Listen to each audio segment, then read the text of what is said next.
What a headshot! What a head! How's it guys, this is Dayvy, FPL, and welcome back to the Fantasy Premier League video here on my channel. Now in this video, I'll be taking you guys through the ultimate guide to the upcoming double game week 29. So the biggest double game week of this season is on the horizon, and this ultimate guide is going to help you guys prepare for that. As we always do, going to take a look at the stats review of the previous 6 game weeks and the entire season as a whole from an attacking and a defensive point of view, and these stats help you make those transfer and those captaincy decisions. And then going to move on to some more specific talking points relating to double game week 29, such as should you sell Saka or Odegaard, and if you do sell Saka, is it worth a -4 hit? Then I'll be ending the video on kind of a captaincy debate, going to look at the fixtures for double game week 29, and then decide who's the best captain heading into the game week. So that's something you guys are interested in, sit back, relax, and let's get straight into it. So quick announcement if you guys haven't seen, but double game week 34 was confirmed a few days ago. I made an entire video about the game week schedule from this game week to the end of game week 38. So that video was released yesterday, so go check that out if you guys haven't. I'll put it in the comments down below. So now heading on to the stats review. As you guys know, I love using stats to make my FPL decisions. So let's go over some attacking and some defensive stats. Now the way this works is I'll be first detailing the best sides and then going over the worst sides, as there are varying conclusions that we can get from the best and the worst teams. Now I've kind of split this up into two kind of sections. The first section will be the entire season, so from game week 1 to game week 28, and then I'll be going over the last 6 game weeks at a minimum. I say minimum because with these doubles, with these blanks, some teams have even played 9 game weeks, whereas some other teams have only played 6. In terms of the stats, these come from Fantasy Football Fix, so go check them out if you guys haven't. So let's go over the attacking, because the attacking stats are always a bit more exciting than the defensive ones, and as you guys know, I love to use XG non-penalty. The reason I've gone for non-penalty is that if we are looking at certain players, such as a Saka versus Odegaard, we can include penalties, but it's quite hard to project if a team will win one in the game week. So if you guys do want to go over the XG variant, you guys can. I prefer the non-penalty for teams.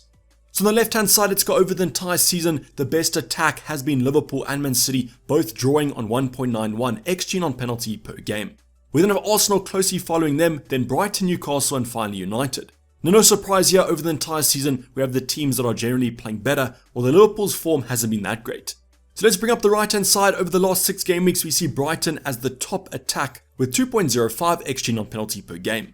Yet again, we have Liverpool, Man City expected there, then finally Arsenal, Brentford, and United. Now lovely to see on the right hand side and the left hand side a lot of teams that do have double game weeks coming up, and I'll be focusing on more of these sides later on in terms of the captaincy decision. But generally what I wanted to show here is the Liverpool attack has been super good, even though some of the FPL assets haven't. So with some nice doubles coming up for Liverpool, a Mo Salah should be in your plans, but maybe not for double game week 29. Now we'll be touching on Brighton again, but I just want to put this out there if you guys do skip ahead, that the XG on penalty is simply outstanding, so I definitely favour that Brighton attack. Also added to this, Arsenal's attack looks pretty strong, so if you guys are looking to sell Odegaard or Saka, just beware. But now go on to the worst performing sides in terms of XG on penalty, and the reason I want to focus on these teams is that if you do have defenders facing them, the chance of a clean sheet should be pretty good. So now you guys can see why we kind of look at the best and the worst teams, because both are kind of different conclusions. So on the left hand side, over the entire season, Crystal Palace have the worst attack based on XG on penalty, closely followed by Bournemouth and Southampton with 0.86. We then have Nottingham Forest, Wolves, and finally West Ham. So if your defenses are playing these sides, they could each use some defensive returns. Then on the right hand side, you guys can see the Nottingham Forest have really been struggling, 0.58 XG over the last 6 game weeks at a minimum. We then have Southampton, Crystal Palace, Fulham, Leeds, and West Ham. So with Leeds 0.82, if you guys do have those Arsenal defenders, the chance of a clean sheet might actually be pretty nice. But now moving on to the defensive side of things, and this will be XG conceded. Now this will be the penalty variant. I just feel like if a defense is quite susceptible to penalties, that's pretty bad, so we should include it on the defensive side of things. So on the left hand side, over the entire season, no surprise here, Man City have the best defense. Always a pretty strong defense, it's just quite hard to predict which options will start for them, and that's why if you do get a nailed defender, you always go for them. They followed by Arsenal, Newcastle, Brighton, Chelsea, and then finally West Ham, who all have an XG conceded of about 1. But on the right hand side, we see Brighton with 0.69, the best defense over the last 6 game weeks at a minimum. So now you guys can see why I kept hold of a stupid on. We had Man City, Chelsea, Brentford, Spurs, and then finally Liverpool. And definitely that Brentford side was a little bit of a surprise for me. You guys will see later on, but 2 of our kind of more attacking, almost captaincy teams, Brighton and United, are facing Brentford. So this fixture might not be as easy as maybe people are thinking. Also nice to see that Liverpool are making an appearance in terms of our best defenses. As you guys know, overall their defensive season has been pretty bad. But now go into the worst defensive performances of this season and over the last 6 games at a minimum, and these are definitely teams to target from an attacking point of view. So on the left hand side, Fulham are the worst defence in the Prem over the entire season with 1.75 XG conceded per game. Closely followed by Bournemouth with Nottingham Forest, Everton, Aston Villa and then also Leeds. So Leeds yet again showing you over the entire season that if you guys do sell those Arsenal assets, it might come back to bite you. But going to the right hand side, over the last 6 games at a minimum, Bournemouth definitely the worst defence at the moment, 2.27 XG conceded per game. With Nottingham Forest yet again, Aston Villa, Fulham, Everton and then Leicester. So definitely target these teams for your Campsy rotation. Now you guys can pause the video at any point through the stats review or simply go over to Fix, go to the Opta Stats sandbox and you can choose whatever stats you guys want to. But don't worry, we'll be going over these stats a little bit later on when we talk about the Campsy decision. Now the first talking point that relates a little bit more to Double Game Week 29 is going to be who to sell between Odegaard and Bukayo Saka. Now yes, you guys might have other kind of midfielders from Arsenal, a Martinelli, a Trossard, they're in a similar debate, but I'd almost align them with Odegaard. So who to sell, Odegaard versus Saka, the stat you guys see on screen right now is going to be XG involvement over the last 6 games. You guys see that Odegaard has a slightly less XG involvement, 0.49 compared to Saka's 0.53. Now the big thing to note is that Saka is a lot more expensive than Odegaard, so because the XG involvement is pretty similar, this makes the debate quite hard. Now my honest opinion of who to sell between Saka and Odegaard comes down to the financials. If you guys can afford to sell Odegaard instead of Saka, I think it's almost a no-brainer, just go for Saka. He's on penalties, has that kind of haul ability. But if you guys can't afford to sell Odegaard and have to sell Saka, I don't really think there's too much in it. So what I would do is kind of plan out your future moves, just see how much money you have left in the bank. Can you do a Tony to Haaland move if you sell Odegaard? Or do you have to sell Saka like most managers? Now generally what it seems like the template that's kind of formed around is that if you guys did buy Ben Shaw last week, you probably have to sell Saka, whereas myself, I kept Henry, so that's why I can sell Odegaard. So there's another way to look at it. If you guys do want to go a little bit more in depth into this debate, you might argue that Odegaard with that 0.49 XG involvement at his price point is slightly better value than Saka, and that's 100% right. But if I do look in the future game weeks, who would I rather have over these two? It's definitely going to be Saka, and that's why I'm going to keep him. But if you guys can afford to keep both of them, I would definitely sell Odegaard before Saka, but if you can't, as I mentioned, there's not too much in it, I wouldn't worry too much. Now in terms of Martinelli and a Trossard, I'd put them in a similar bracket to Odegaard, as they are a similar price. But you guys can comment down below, who are you keeping out of these two? Is there anyone that can actually afford to keep Saka that isn't, and wants that extra value in the bank? I'll talk about my own team selection coming up on Thursday and the reason why I can actually afford to sell Odegaard and still make my future moves keeping Saka. Now the next talking point might be a little bit selfish here because this is something that I'm actually considering doing in terms of my own team, but it's going to be, are the Arsenal midfielders worth taking out for a hit? Now I just mentioned that I would probably sell Odegaard before Saka, so I'll be focusing on Saka here, and what I went and did was I went over to Fantasy Football Fix, went over to the projected points metric, and went for the next 5 games. Now you guys will notice that I am missing kind of game week 32, and the reason for that is that if you guys watched my video yesterday, I'll be free in game week 32, and therefore I'll be going for the best Arsenal triple up. So on Fix, you can actually kind of exclude game weeks. I excluded game week 32 here because it is not really important to me. So as you guys can see, Saka is predicted to score 24.2 points, so is it worth actually taking him out from -4 hit? Now I'll be going over 2 replacements. The first one will be James Maddison because for my own team, it's either James Maddison or Bruno Fernandes. So let's go over Maddison. First of all, you can see that he's predicted to score 25.7 points, so incorporating a -4 hit, you guys can see in terms of the projected points, it's not worth it. Now please, obviously projected points aren't kind of final points. The only points that matter are going to be the points on your team at the end of the game week.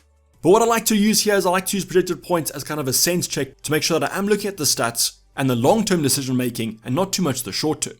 So from game week 29 to game week 34, excluding game week 32, Maddison's only projected to score 1.5 points more. Now when you look at Bruno Fernandes, I'm going to bring him up. I think that Bruno is my #1 replacement and he's projected to score more points at 27.6. So you guys can see that that's going to be 3.4 points. It's a little bit under that -4 point metric, but that's a lot closer. So that's why for my own team, I think I would rather go for Bruno than Maddison. I just feel like Bruno is a better long-term pick, more doubles coming up in the future. And that's why you guys can see the game week 34 total is a lot more than Maddison. Now, do I think Maddison's a bad pick? No, I don't. I just think I prefer Bruno. And if I was to go for a -4 hit, I would prefer Bruno over Maddison. But if you guys do kind of swear by projected points, you'll note that neither of these two moves is going to be worth the -4 hit, at least over the next 5 games. But would I actually do the Bruno move? I probably would, just because it is a nice future move to do. But as mentioned, a big kind of caveat is don't kind of take projected points as gospel. The only points that do matter are going to be the points they score in the actual game, but I do like to use this stat as a kind of metric to sense check my own moves. Now I would also say that Odegaard is projected to score slightly less points than Saka, so if you guys do want to do Odegaard out and are looking at the projected points, Bruno might be worth the minus for it. Just a little bit of an interesting metric I thought, because a lot of people have been asking me, should I do a minus for it, should I do a minus 8? And this is a nice way to sense check yourself, and then you can actually decide if you want to do it or not. Now the last portion of the video is going to be dedicated to the captaincy debate, and what I'll be going over first is the fixtures as well as the stats. Then finally I'll be going over the projected points as well as my top 3 captaincy options going to the upcoming double game week 29. So double game week 29 provides a nice little spicy captaincy decision. I think the captaincy will be quite split this game week. Yes, you might have your kind of standouts, your United assets, your Rashfords, and your Brunos, but there might be a few more differential picks that might score more points. So what I'm going to be going over now is the 4 teams that I'd probably pick a captain from, and then we'll go over their fixtures. So the first team, let's go over the Liverpool assets. I know on paper, you guys see there on screen, Man City away, Chelsea away, doesn't look too great, but what I will say is Liverpool this season, and generally, always play better against the better teams. So I think a Mo Salah might be an outside punt if you want to go for him, as I still do believe he has that quality. But if he won't be the most popular option, these next 3 teams are going to be where it's at. So the first team is going to be Leicester. We have Crystal Palace away, Aston Villa at home, great fixtures on paper there, and you guys will see that when we talk about the XG conceded. So James Maddison will be the standard option from that Leicester side, and that's why he's really appealing to actually bring into my team. The next up is going to be the favourite, the safe team to kind of go for. It's Manchester United with Newcastle away and Brentford at home. Then finally we have a team that shares a fixture there, Brentford at home, but also complemented with Bournemouth away. So let's go over the XG and XG conceded of all these sides. First of all, let's go over Liverpool. You guys know the XG over the last 6 has been pretty strong, 1.98. Now the XG conceded of these 2 sides is 0.79 and 0.91, which is pretty bad to be honest. But as I said, you guys know this, Chelsea and Man City have pretty rock solid defenses, but Liverpool always pitch up against the better teams. Now moving on to Leicester, they have 1.41 over the last 6 games at a minimum, and their opponents have a pretty bad XG conceded of 1.31 and 1.85. So now you guys can see that those punts on a Maddison could actually be worth it, as I can see goals in both these games.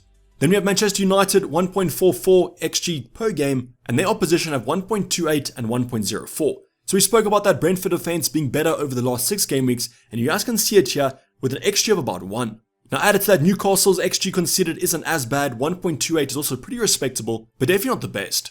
Now the final team blows everyone away in terms of the XG it's going to be Brighton with 2.05. Now their oppositions, Brentford, have 1.04, already spoke about them, but Bournemouth, as you guys would have noted early on, have the worst defense over the last 6 game weeks. So they come in with a nice XG of 2.27, and that could be the game to target for a whole point of view. But you guys know how it is with those Brighton assets. Do you go for a Solly March, a McAllister, or a Mitoma? All 3 could have great games at the end of the day. So what you guys can do now, if you want to, you can kind of create a metric here. You can times your XG of the team versus the XG considered of the opposition. That could be a stat that helps you decide, but what I will say is that Brighton XG and the Bournemouth XG considered probably going to sway it in their favour. A little bit of a bad factor here was the fact that I was really keen on going for Manchester United captain, but their XG per game isn't that great, and the XG considered of these 2 teams looks pretty strong. Almost what this is telling me is the fact that Maddison might be a better option than a Rashford, but it might be Rashford's form that's really swaying it in his direction.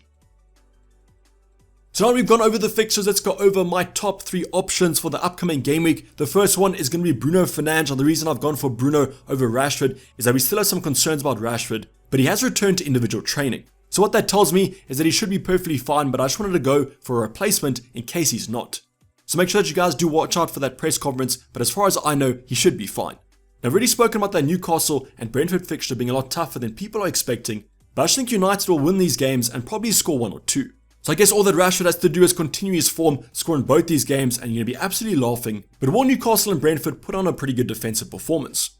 The next option is going to be from a team that I definitely think will have some goals this week. It's going to be Brighton, and my selection is going to be Solly March. Now you guys will see later on, but Solly March was the highest predicted point scorer, but if you guys want to go from Mitoma or McAllister, that's 100% fine. If I was to decide on which option I do favour, it definitely would be McAllister, as his stats since playing at the number 10 slot have been simply outrageous. Now please just watch out for Mitoma and McAllister because they are playing in those international friendlies halfway across the world, but should be fine for Saturday's kickoff. So that's why I have gone for Solly March as my kind of reliable, safe option because he has had a rest over this international break. Now Brentford might be a tough game like United, they're also facing them at home, but that Bournemouth away game looks like it's going to have absolute goals in it. But as I always say with Brighton, it's just hard to predict who's going to score the most points if you captain March, Mitoma, McAllister or Hall, and vice versa. But what I do think is that if you guys want to go for a differential captain, I definitely go for the Brighton asset. The risk is worth the reward in my opinion, because if you manage to nail the best midfielder, you're surely going to get a green arrow. Now my final option would be Maddison, but I've actually gone for Mo Salah as an outside puncher. I just believe if I was to go for a massive differential, it would be on Mo Salah. As mentioned, always plays better against the better teams, and you don't get better than Man City and Chelsea. So between Maddison and Salah, it's really close, but I went for Mo Salah as his projected points were slightly higher. Now I think in terms of Mo Salah's ownership is differential enough, so that's why in terms of mega differential, you might as well just go for the Egyptian. But you guys know the fixtures, they're quite tough on paper, so now let's go over the projected points. So going over to fix and their projected points, you'll see that Bruno Fernandes is projected to score the lowest with 7.7.